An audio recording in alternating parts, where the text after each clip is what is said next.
Assalamu alaikum and hello to everyone to our latest episode of the Austin Muslims podcast. Tonight I have a really special guest, someone who I deeply know and admire as an artist and who's a wonderful human being, Mario Garza. He's putting on a phenomenal event, which is what I want to focus on today. But in order to learn more about the event and learn more about the context and background, Mario, we gotta have more people know about you.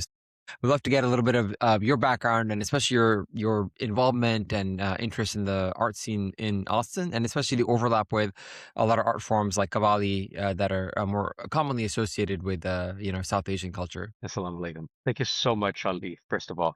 Um, Second of all, my name is Mario Garza, Mexican American based here in Austin, Texas. I'm a designer, I'm a musician, and most of all, I'm a student.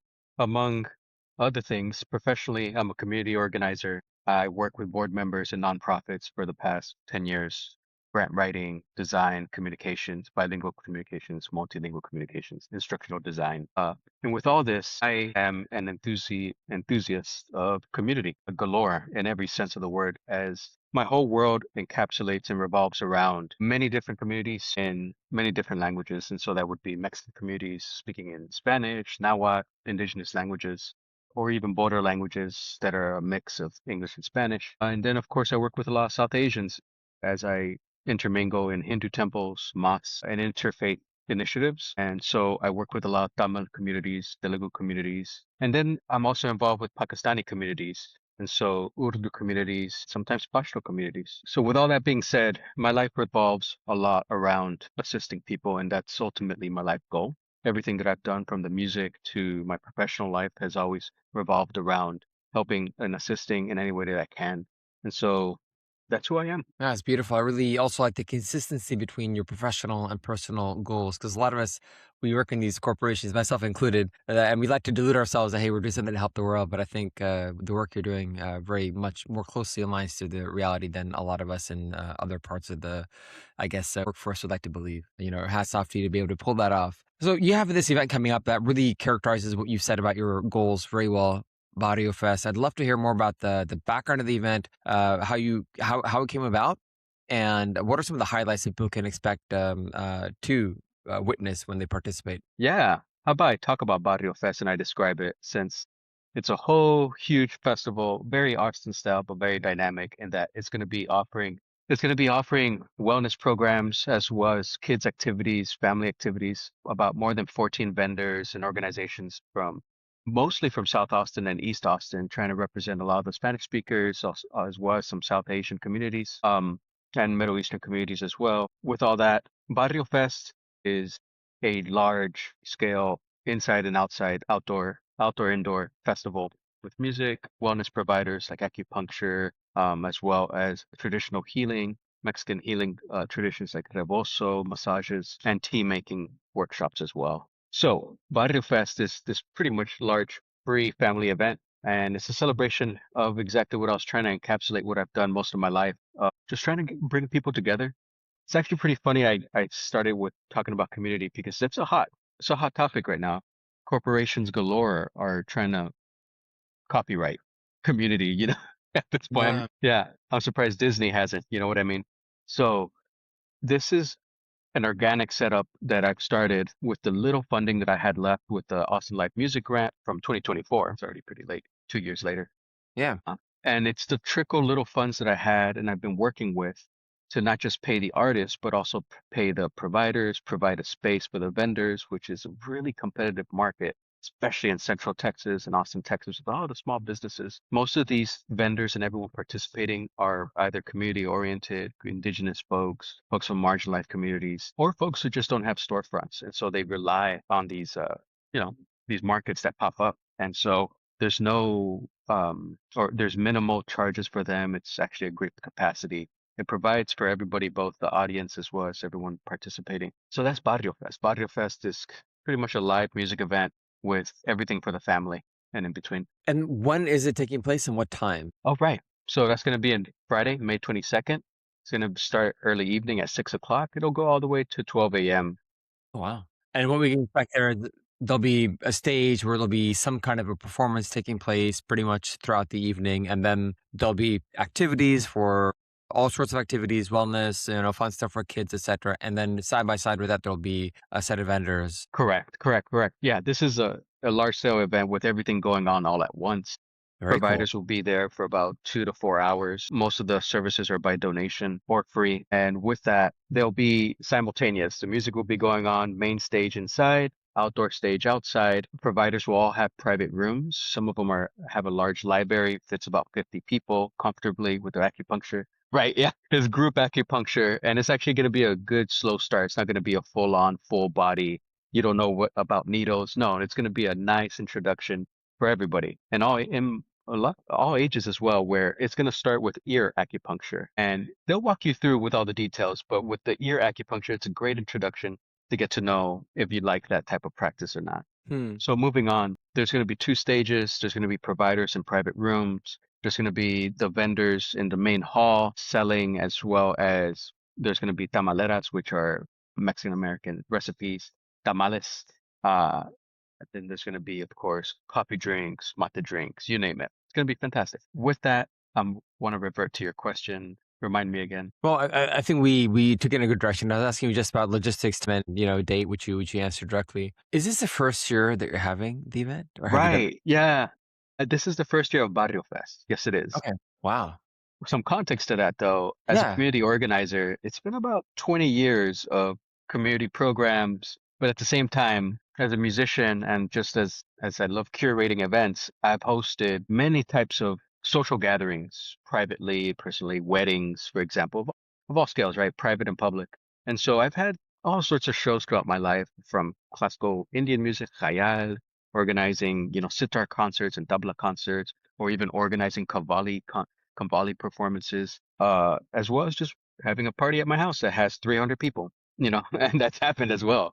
So with all that being said, Barrio Fest I should have done it earlier. It's kind of a dream come true where, yeah, I've been wanting to get so many communities together because, of course, there's certain occasions where you do see intersections of I see my auntie, my Pakistani aunties meeting my Mexican mom, and then and then I love it. I start crying sometimes. It just gets my eyes teary. It's dreams come true.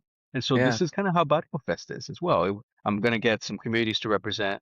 They're not just organizations, but also some of their programs of what they've got going on, whether it's like religious or non-religious. And I forgot to give more context. This is all also being provided by the Vox Venier community, which is a Christian church that owns that building called Vesper.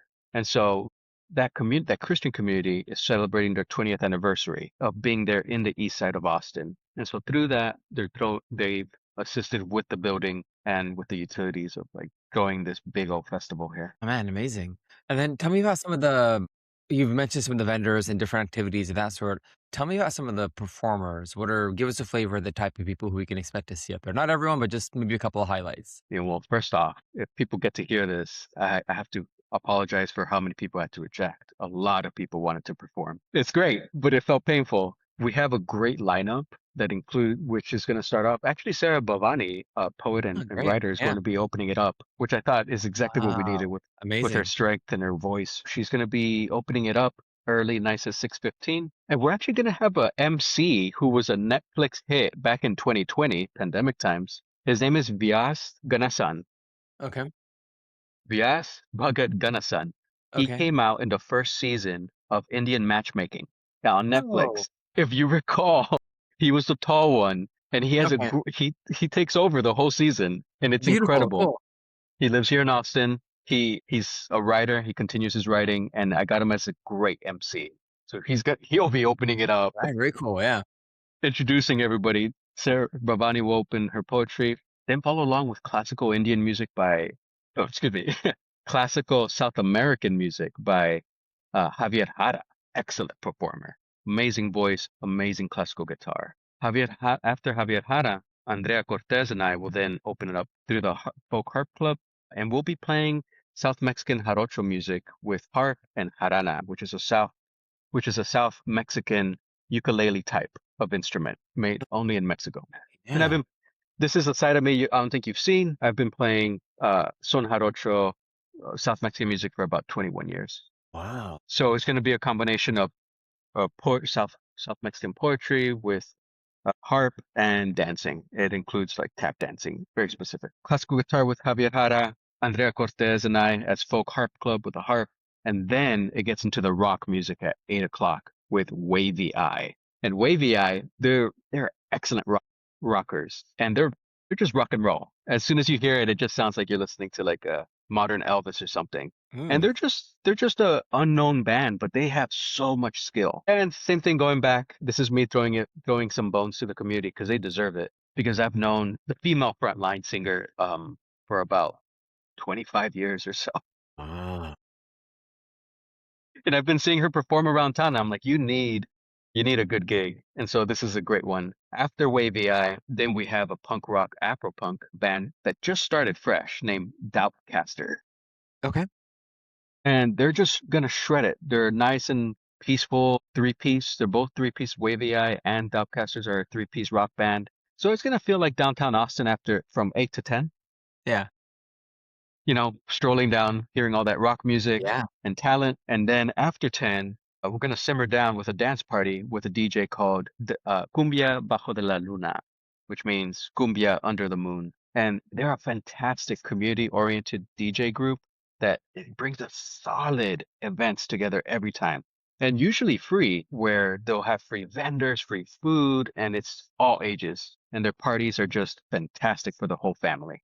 And so we'll end it from there from 10 to 12. So I know that was a long spiel, but Yeah, no, that that was describes the whole incredible. That night. was so good, and it's like how intimately familiar you are with each of the acts. It sounds like you've curated them very thoughtfully, and it's great to be able to get to experience that, right? Because you've seen all these folks independently and have experience with them, but this is the first time they'd all be together back to back. So it goes back to maybe a little bit of what you mentioned about bringing different communities together, right? Because there'll be some overlap between people who are maybe into the Yeah, into rock music, and then who then will stick around for the rock, and maybe for rock to punk and punk to cumbia, right? So like, I like that. That's exactly. great. In fact, I'm forgetting the outdoor stage. The outdoor stage only has two acts. It's going to be WAP DJ named DJ Alejo from Co-op Radio.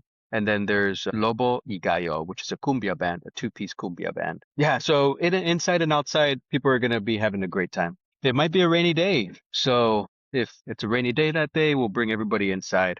We'll have to cancel the outdoor stage with those two acts. Oh, yeah. Okay. Well, I hopefully know. it'll. I like rain, but as much as I do, hopefully it'll at least be not raining enough to see those two acts, and then I would. Okay, cool, Mari. Well, I think I got all the questions out of the way. You made me even more excited about the event than I already was. I think I've told you independently that I've already seen folks talk about it, just people who I didn't know were even aware of it. So I think you're doing a good job of getting the word out. Hopefully, people can listen to this, and also get excited about coming. But excited about the event. Look forward to seeing you there on Friday. And thank you for taking a little bit of time to talk about it. Is there a website or Instagram page, or how do people find out more about it? And do you have to buy tickets or RSVP or? Yeah, great question because we are expecting a hefty load of people. Let's hope we hit the 200 mark. There's no need to RSVP. It's a free event. We're only asking for donations. No one's going to be turned away for lack of funds. And so just show up at Vespers at 6 o'clock. There might be a line. Maybe it's Austin style because people love standing in lines. We'll see.